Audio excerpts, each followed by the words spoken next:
And then another one that I saw on there, I saw a lot of different kinds of Valentine's Day. So you'd see Valentine's Day like Jason Derulo, his Valentine's Day, he went all out. He had all of these roses spread throughout his home. Wanted to make sure she must be a girl that likes gifts and affirmation, and he definitely showed that right here.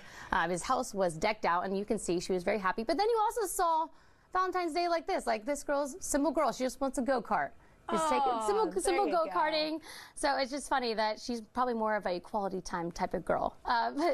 So a lot of different Valentine's Day. And this last one I thought was fun. You know, it's about couples, but it's also about the other women in your life. Like Shawn Johnson, her husband, made sure that their little girl felt special on Valentine's Day. So in this video, you see him, he's getting his clothes on, getting his outfit together, you know.